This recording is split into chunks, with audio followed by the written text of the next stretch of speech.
দেশ এখন কঠিন সময়ের ভিতর দিয়ে যাচ্ছে বলেছেন মঈন খান।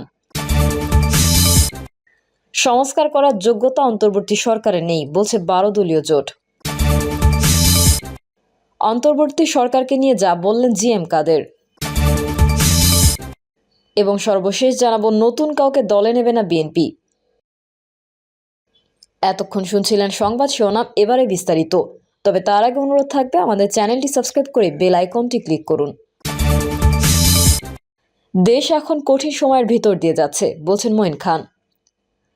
বিএনপির স্থায়ী কমিটির সদস্য ডক্টর আব্দুল মঈন খান বলেছেন, আমরা রাজনীতি করি ক্ষমতার জন্য নয়, আমরা রাজনীতি করি মানুষের সেবা করার জন্য। দেশে এখন রাজনৈতিকভাবে সামাজিকভাবে একটি কঠিন সময়ের ভিতর দিয়ে যাচ্ছে। এই কঠিন সময় মানুষের পাশে দাঁড়ানো হচ্ছে সবচেয়ে বড় কথা। কে ক্ষমতায় যাবে, কে ক্ষমতায় গিয়ে সুবিধা ভোগ করবে, কারা সরকার চালাবে, সেটা আমি বড় মনে করি না। তিনি আরো বলেন, আগামীতে একটি সুষ্ঠু নিরপেক্ষ নির্বাচন যদি হয়, সেই নির্বাচনের মাধ্যমে জনগণ তাদের ভোট যাকে খুশি তাকে দিক, তাতে আমাদের কিছু বলার নেই। কিন্তু সত্যিকার জনপ্রতিনিধিরা মানুষ যাকে পছন্দ করে তারাই সরকার পরিচালনার দায়িত্বে আসুক অনতিবিলম্বে, এবং তারা এসে এই দেশের মানুষের কল্যাণে কাজ করুক। আজকে আমি সেই প্রত্যাশা ব্যক্ত করছি। সংস্কার করার যোগ্যতা অন্তর্বর্তী সরকার নেই বলছে 12 দলীয় জোট। জাতীয় পার্টির চেয়ারম্যান ও 12 দলীয় জোটের প্রধান মোস্তফা জামাল হায়দার বলেছেন, বর্তমান অন্তর্বর্তী সরকার কোনো কিছু সমাধান করতে পারছে না। সংস্কার করার যোগ্যতা এই সরকারের নেই। অবিলম্বে নির্বাচনের সুনির্দিষ্ট তারিখ ঘোষণা করুন। নির্বাচিত সরকারের কাছে ক্ষমতা হস্তান্তর করে সম্মানের সঙ্গে বিদায় নিন। মোস্তফা জামাল হায়দার বলেন, অন্তর্বর্তী সরকার গ্যাসের দাম বৃদ্ধি করতে চায়। এতে দেশের শিল্প কারখানা ধ্বংস হয়ে যাবে। অতীতে শেখ হাসিনা সরকারও দ্রব্যমূল্য বৃদ্ধির মাধ্যমে দেশের কলকারখানা ধ্বংসের দ্বারপ্রান্তে নিয়ে গেছে। এখন বর্তমান সরকারকেও কি সেই রকমই একটা সরকার মনে করব? আমি বলবো, আগুনে হাত দেবেন না। শ্রমিক অসন্তোষের মুখে গ্যাসের দাম বাড়িয়ে কলকারখানা ধ্বংস করবেন না। মানুষের অসন্তোষ বৃদ্ধি করবেন না। তিনি বিএনপি চেয়ারপারসনের সুস্থতা কামনা করে বলেন, খালেদা জিয়া উন্নত চিকিৎসার জন্য বিদেশে গিয়েছেন। আল্লাহ তাকে সুস্থ করে দিয়ে আমাদের মাঝে ফিরিয়ে আনার ব্যবস্থা করুন। অনেকেই তাকে মাইনাস করার কথা বলছেন, কিন্তু এই ধরনের চক্রান্ত দেশের ছাত্র জনতা কোনোভাবেই সহ্য করবে না। 12 দলীয় জোটের মুখপাত্র বাংলাদেশ এলডিপির মহাসচিব শাহাদাত হোসেন সেলিম বলেন, জনগণ যা চায় তা বুঝে অবিলম্বে 2025 সালের জুনের মধ্যেই নির্বাচন দিন।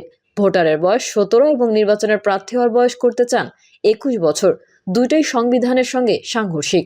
আমরা বলবো, দেশে কচি কাচার সংসদ গড়বেন না। আপনাদের উদ্দেশ্য নিয়ে সন্দেহ রয়েছে। 5 মাস ধরে কিছুই করতে পারছেন না। আইন শৃঙ্খলা, নিত্যপণ্যের বাজার, কোথাও শৃঙ্খলা আনতে পারছেন না। 12 দলীয় জোটের সমন্বয়ক ও বাংলাদেশ জাতীয় দলের চেয়ারম্যান অ্যাডভোকেট সৈয়দ এহসানুল হুদা বলেন, শেখ হাসিনার আমলে দেশের সব প্রতিষ্ঠান ধ্বংস করা হয়েছিল, মানুষের বাক স্বাধীনতা কেড়ে নেওয়া হয়েছিল। অতঃপর 5ই আগস্ট শেখ হাসিনার পতনের পর অন্তর্বর্তী সরকার রাষ্ট্র পরিচালনা করছেন। জমিয়তে উলামায়ে ইসলাম বাংলাদেশের মহাসচিব মুফতি গোলাম মুহিউদ্দিন ইকরাম সরকারের উদ্দেশ্য বলেন, ভাওতাবাজির সংস্কার ছাড়েন। বিএনপি ঘোষিত 31 দফা সংস্কারই হবে আসল সংস্কার।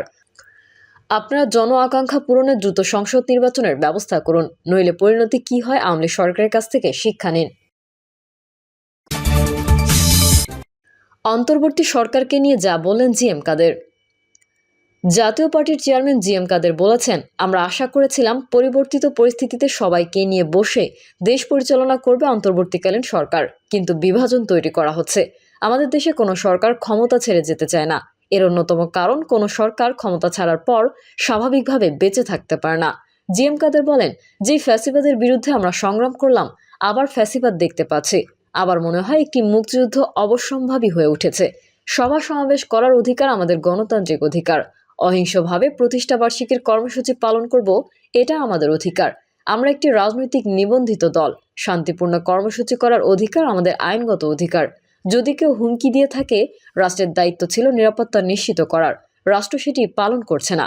তিনি বলেন, আমরা প্রধান উপদেষ্টা হিসেবে ডক্টর মোহাম্মদ ইউনূসকে সমর্থন দিয়ে মেনে নিলাম। আমরা সবাই তাকে সমর্থন দিলেও উনি আমাদের মেনে নেননি, বিভাজন করে রাখলেন। একটি ফ্যাসিস্ট পক্ষের শক্তি আরেকটি বৈষম্য বিরোধী। তারা ধরে নিলেন বিগত 16 বছর যারা নির্যাতিত হননি তারা ফ্যাসিস্ট শক্তির দোসর। এভাবে এক ভাগকে আরেক ভাগের উপর স্থাপন করলেন। যাদের দোসর আখ্যায়িত করা হলো তাদের বিনা বিচারে নির্যাতন, তাদের হয়রানি করা, মামলা দেয়া, তাদের বাড়িঘর, ব্যবসা প্রতিষ্ঠানে হামলা, অগ্নিসংযোগ করা হচ্ছে। জাতীয় ঐক্যের নামে নিবন্ধিত 48 দলের মধ্যে 18টি দলকে বৈঠকে ডাকলেন। 30টি দলকে বাদ দিলেন। প্রায় 50% জনগোষ্ঠীকে বাইরে রেখে ঐক্য হয় না। আমরা সর্বাত্মক সহযোগিতা করার পরেও ডাকা হলো না। সম্পূর্ণ বেআইনিভাবে জাতীয় পার্টির গণতান্ত্রিক অধিকার বাধাগ্রস্ত করা হচ্ছে। সভা সমাবেশ করতে দেয়া হচ্ছে না। আমাদের একজন প্রেসিডিয়াম সদস্য 3 মাস ধরে আরেকজন নেতাকে মিথ্যা হত্যা মামলা দিয়ে আটকে রাখা হয়েছে। আমাদের নেতাকর্মীদের উপর অত্যাচার অনাচার করা হচ্ছে। আমরা এটাকে ফ্যাসিবাদ দেখছি। নব্য ফ্যাসিবাদ মাথাচাড়া দিয়ে উঠেছে। আমার মনে হয় আরেকটি আন্দোলন ক্ষেত্র প্রস্তুত হচ্ছে বলে মন্তব্য করেন তিনি। জাতীয় পার্টির চেয়ারম্যান বলেন, বলা হচ্ছে আগে আমরা হত্যার বিচার করব, তারপর নির্বাচন। দেশে হত্যার বিচারের নামে প্রহসন করা হচ্ছে। তারা যাদেরকে দোষর মনে করছে তার নামে মিথ্যা মামলা দেওয়া হচ্ছে। বিচারের ক্ষেত্রে বলা হয় 10 জন দোষী ছাড়া পেয়ে গেলেও একজন নির্দোষ লোক যেন সাজা না পায়। আমরা দেখছি উল্টো। প্রতিহিংসার আগুন ছড়িয়ে দেওয়া হচ্ছে, প্রতিপক্ষকে ফাঁসানো হচ্ছে। আশঙ্কা হয় প্রতিপক্ষকে নির্মূল করাই সমাধান। তাহলে কি 50 ভাগ লোককে নিশ্চিহ্ন করা হবে? তাদেরকে ফাঁসি দেওয়া হবে? পাকিস্তান চেয়েছিল, তারা পারেনি। রাজনৈতিক প্রতিপক্ষকে ব্যক্তিগত শত্রুতার পর্যায়ে নিয়ে যাওয়া হচ্ছে। এসব বিচার করতে 5 থেকে 10 বছর সময় লাগতে পারে। হত্যার বিচার বলে কালক্ষেপণ করার কোনো সুযোগ নেই। তিনি আরো বলেন, আমি মনে করি কেউই নিরাপদ নই। কে কখন কিভাবে ফ্যাসিবাদের দোসর হয়ে যাবেন বলতে পারবেন না। যেভাবে দেশকে বিভক্ত করেছে, সুষ্ঠু নির্বাচন করা আপনাদের পক্ষে কতটা সম্ভব প্রশ্ন রয়েছে। আপনারা সংস্কার দিতে সক্ষম হবেন না। সংস্কার করতে গেলে জাতীয় ঐক্য প্রয়োজন। নতুন কাউকে দলে নেবে না বিএনপি। অরাজনৈতিক ব্যক্তি কিংবা অন্য কোনো দলের কাউকে বিএনপিতে যোগদান করানো যাবে না বলে হুঁশিয়ার করে দিয়েছিলেন দলটির জ্যেষ্ঠ যুগ্ম মহাসচিব রুহুল কবির রিজভী। আজ বৃহস্পতিবার এক বিজ্ঞপ্তিতে এই কথা জানান তিনি। শুধু বিএনপি নয়, এর অঙ্গ ও সহযোগী সংগঠনের নতুন কাউকে অন্তর্ভুক্ত করা যাবে না বলে সাফ জানিয়ে দিয়েছেন দলটি। বিজ্ঞপ্তিতে রিজভী বলেছেন, বিএনপির ওয়ার্ড থেকে জাতীয় পর্যায়ে এবং বিএনপির অঙ্গ ও সহযোগী সংগঠনের ওয়ার্ড থেকে কেন্দ্রীয় কমিটি পর্যন্ত কোনো স্তরের কমিটিতেই অন্য কোনো রাজনৈতিক দলের নেতাকর্মী বা অরাজনৈতিক ব্যক্তিকে যোগদান করানো যাবে না। বিজ্ঞপ্তিতে বলা হয়, গভীর উদ্বেগের সঙ্গে লক্ষ্য করা যাচ্ছে পতিত আওয়ামী লীগ সরকারের বিভিন্ন রাজনৈতিক সংগঠন কৌশলে বিএনপি সহ এর অঙ্গ ও সহযোগী সংগঠনে পদ বাগিয়ে নেওয়ার অপচেষ্টায় লিপ্ত।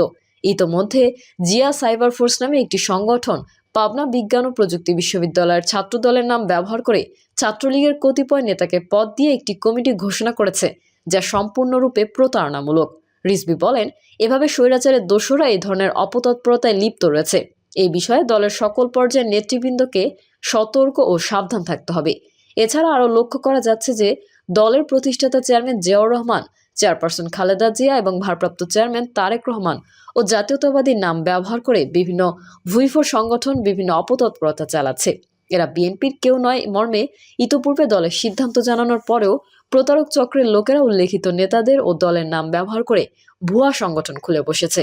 রিজভী আরও বলেন, আমরা পুনরায় বিএনপি এবং এর সকল অঙ্গ ও সহযোগী সংগঠনের নেতাকর্মীদের উক্ত ভুয়া সংগঠনগুলোর বিষয়ে সতর্ক থাকার অনুরোধ জানাচ্ছি। প্রিয় দর্শক, এই ছিল এখনকার সর্বশেষ সংবাদ। আপডেট হয়ে সংবাদ পেতে চ্যানেলটি সাবস্ক্রাইব করে বেল আইকনটি ক্লিক করুন। কমেন্টে আপনার মতামত জানিয়ে আমাদের সাথেই থাকুন। ধন্যবাদ সবাইকে। আল্লাহ হাফেজ।